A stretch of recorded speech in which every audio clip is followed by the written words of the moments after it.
Casey's Audio Vault. CJ Pierce from Drowning Pool. June 9th, 2008.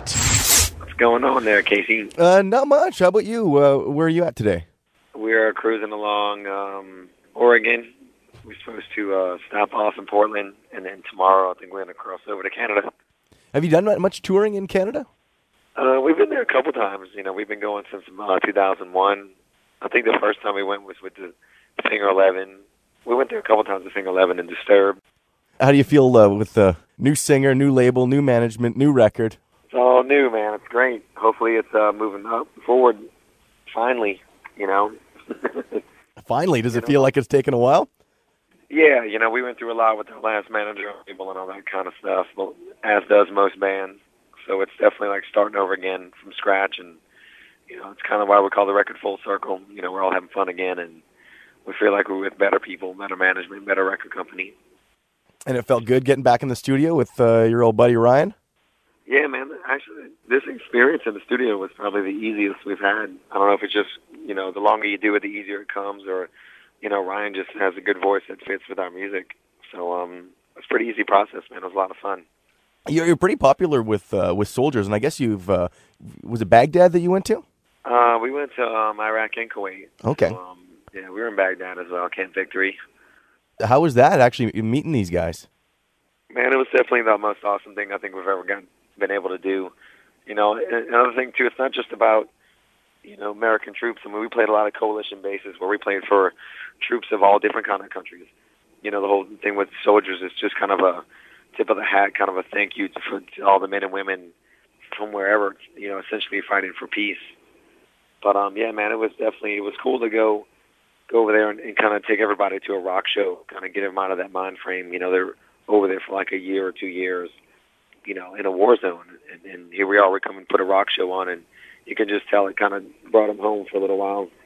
So it was awesome, man, definitely. Is it pretty close to you? You have any friends in the service? Yeah, I got some. I think all of us have some friends and family in the service. I have a brother-in-law that's over there right now on an aircraft carrier in Persian Gulf. I'm sure somebody somewhere knows somebody involved in it. It's kind of a hard question to answer, but where do you stand with having the soldiers over there? Because I know Australia just recently stepped back and they pulled all their soldiers out and was replaced with more U.S. Right. You want these boys to come home, pretty much? I mean, of course, nobody's for war. I mean, I definitely want everybody to be home and have some peace. But, I mean, you know, we were over there firsthand, and Iraq is a third world country, and it is a failed nation. And you know, we pull out, and other people are going to step in and take over. And, you know, being over there, I saw a lot of good things happen. You know, I've actually we met a lot of Iraqi people over there, and they were, you know, it's that 50-50, you know, half of them, the older people know that we're there to help out. The younger kids don't want us there, you know what I mean? It's kind of like these guys didn't have running water and toilets and stuff like that. And here we are, you know, just trying to help them get on their feet. And I saw a lot of that happening when I was there. So, you know, that's about all I know about it, really. Yeah.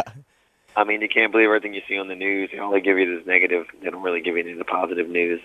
Does it feel strange for you writing aggressive music and then soldiers listening to it pumped up to get out into the battlefield? You know, it wasn't written for that intention. I mean, like a song like Let the Bodies Hit the Floor is mainly just about, you know, kids at a rock show, you know, jumping on stage, having fun or whatever. You know, if that's what it takes for those guys to get in the mind frame to do their job and come home in one piece and come home safe, then by all means, you know, listen to whatever you need to listen to, whether it's aggressive rock music or something else. What do you do to when you're not writing music and all that sort of stuff? Do you collect guns? I'm a very boring person. You're a boring person. I listen to music and I write music and I play music, and then I listen to some more music and write some more music. That's all I do. Yeah. I don't really watch TV. I don't get on the internet much. I'm just always, you know, I love hearing new stuff. I love hearing a lot of people like to give you their demos and stuff. And I'm all about the music, man. Have you thought about doing a little bit more? Like you're talking about troubles with management. Have you ever thought of going to that sort of side of the business eventually? The last thing I would ever want to do is manage a band, dude. That's got to be a handful and a half. Yeah.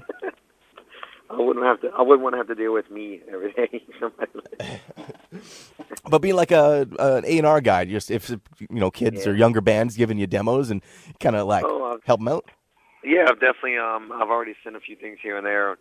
You know, that's the thing with music too. It's like, you know, you like somebody's demo and you hand it off to the next person, and then they like it and they hand it off. But either it makes it to the top or somebody gets it and they're not into it and it goes in the trash or it goes on the pile of disc on their desk. But at least when I do hear something, I'll pass it along or I'll tell our management about it or other people in the business that I think could probably help them out. I mean, there's been a handful of bands that we've done that for sure, definitely. I guess you postponed some dates in Australia. How's Ryan's voice? His voice is doing a lot better. My voice is kind of fucked off. How funny is that? Yeah, good trade-off. All I do is count to 4. But no, man. We've been hitting it really, really hard all year long. We haven't had a break at all, and that kind of shit just adds up. I mean, we're doing 6, 7 shows. We'll do like 10, 20 shows in a row without stopping. And usually on the days off, we always wind up doing something, whether it's radio or a lot of times we do go some bases and do signings and stuff. So we just needed a little break. It's kind of a combo package with Australia. Part of it was his voice, definitely. I think part of it was also the promoters over there kind of didn't have their stuff together. It was kind of a twofold thing. We took 10 days off. It was much needed. Everybody's 100% again. The record's already been out for about a year now? Since August 2007. Have you been pulling out any newer songs that you haven't recorded yet? Not yet, but here in the next few weeks we definitely will. We've been working on... We have enough raw material to do probably another 2 records if we wanted to. We have a lot of stuff. We just need to start getting it down solid. But that's the next thing on the list. By the end of the year, I'd like to be finished with the next record and hopefully get in there and record it end of this year or beginning of next year. So that's the cycle of your life. Well, the cycle of our life hasn't been like that. It's been get a new singer and put out a record every 3 years. Right. Where this time we like to break that cycle and put out the same, put out the second record with the same singer 2 years later. And it looks like that might actually happen, so that's good. Well, I appreciate getting you on the phone here, CJ. Oh, no problem, man. Sorry, my voice is a little wacky. We just, we did an outdoor show yesterday, and it was just dusty and windy, and it just kind of clogged it up a little bit. But we'll be all good to go. We have a day off today and tomorrow. Look forward to the show. Awesome, man. Thanks so much, brother. We'll see you there. All the interviews you want on iTunes and at Power97.com. Casey's Audio Vault. Casey Norman is Power 97's music director and can be heard every weekday from 2 till 6 in Winnipeg, Manitoba, Canada. Power 97 is Winnipeg's best rock.